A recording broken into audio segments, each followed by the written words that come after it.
Welcome back. Today, we're diving straight into an explainer on a truly brilliant piece of historical problem solving. We're going to unpack a classic tale from ancient India, specifically from the court of King Krishnadevaraya, featuring his legendary advisor, Tenali Rama. Now, this isn't just some entertaining little fable.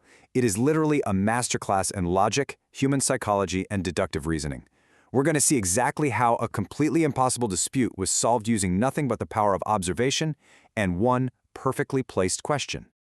Picture this: one king, two neighbors, and absolutely zero witnesses. It's basically the ultimate locked room mystery, except it's playing out in wide-open royal court. Just imagine the tension here. You've got a massive dispute, super high stakes, and literally no external proof to rely on.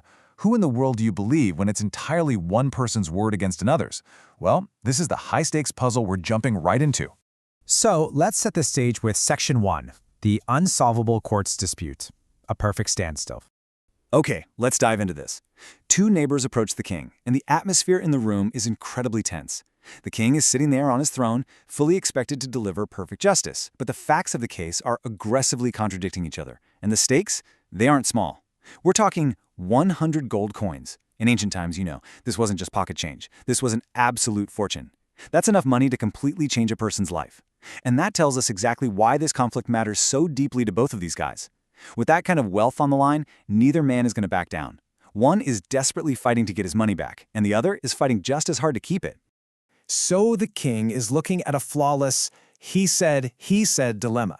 The first neighbor claims, I lent him the money, he promised to return it, but now he flatly denies it. But then the second neighbor fires back with an absolute defense. He's lying. I never borrowed anything from him. There's no contract. There's no receipt. And most importantly, there isn't a single human witness to back up either story. The king is completely boxed in. I mean, how is a judge supposed to rule when there is literally zero evidence? Which brings us to Section 2, Summoning the Banyan Tree, an unconventional investigator. Realizing that this situation is basically impossible, the king turns to his most clever and trusted advisor, Tenali Rama, and effectively says, look, only you can figure this out. Tenali steps up, and instead of just aggressively interrogating the men, he takes this totally different, almost baffling approach. He starts with a super simple fact-finding mission. He looks right at the lender, the first man, and asks a very specific question. Where did you give him the money? The man answers, under the old banyan tree outside the village. By doing this, Tenali is doing something very deliberate. He is forcing the accuser to lock in a specific, physical detail of his story. He's anchoring the whole narrative to a real-world location.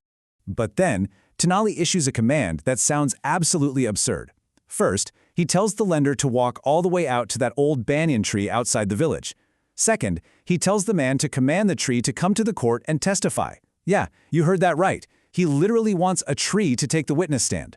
We're told the courtiers actually burst out laughing at this point. And honestly, you can totally understand why. It sounds like a complete joke, but the lender, who is just desperate to get his 100 gold coins back, takes Tenali seriously and actually sets off on foot to go fetch the tree.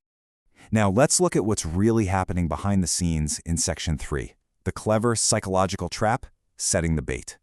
If you've been following along, you've probably figured out that Tenali Rama hasn't actually lost his mind. He isn't relying on magic, and he certainly doesn't expect a tree to uproot itself and stroll into the palace. What he's actually doing is setting a highly sophisticated psychological snare. He's effectively removed the accuser from the room, leaving himself alone with the accused. And then, he just waits. He lets a little time pass. Now, what's really interesting about this is the sheer casualness of the trap. Out of nowhere, Tenali just turns to the second neighbor, the guy who claims he knows absolutely nothing about any loan, and asks him super conversationally, how long do you think it will take him to return? He doesn't accuse him, he just asks for a perfectly innocent estimate of time. And snap, the trap closes. The borrower immediately responds, he hasn't even reached the tree yet. It is very far. Boom! In a fraction of a second, without even realizing what he was doing, the second neighbor completely destroyed his own defense. He spoke totally on instinct, reacting to a seemingly harmless question before his brain could stop him. I want you to think about this for a quick second. Where exactly is the mistake here? If you're tracking the logic, you've probably already had your aha moment. Just think about what the accused man's core defense was at the very start of all this, and compare it to the geographical knowledge he just casually blurted out. Let's break down the resolution in Section 4, the ultimate truth, the power of deduction. So, the crucial point is revealed right here. Tenali Rama immediately turns back to the king, a big smile on his face, and announces that the case is solved. He didn't need any witnesses. He didn't need a written contract. He just needed the sheer power of deduction to force the truth into the light. Let's break down Tenali's flawless logic for a second. First, the accused claimed he never took a loan.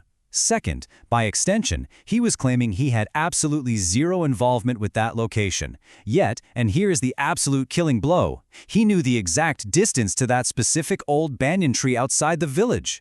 He knew for a fact it was too far for the other guy to have reached it yet. As Tenali points out, if this man had never been to that tree for this meeting, how could he possibly know exactly how far away it is? His own unconscious knowledge proved he was there the whole time. The realization hits the accused guy like a ton of bricks. He knew he was busted, so he confessed immediately and handed back the 100 gold coins. The king was absolutely blown away. He praised Tenali's incredible intellect, pointing out that he literally caught a criminal using the criminal's own tongue.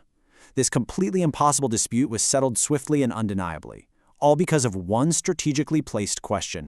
And this brilliantly illustrates the moral that Tenali Rama shares with the king right at the end of the story. The truth?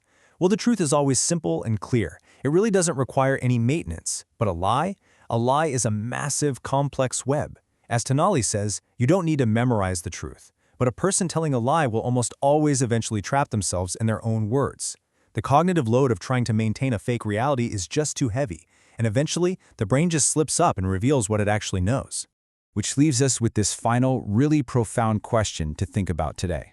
How often do our own words unknowingly reveal the very truth we are trying so hard to hide? You see, this story of Tenali Rama isn't just about ancient justice, it's a timeless lesson on human psychology. It shows us that true intelligence isn't about arguing the loudest. It's about listening closely, understanding human nature, and knowing exactly where to set the psychological tripwire.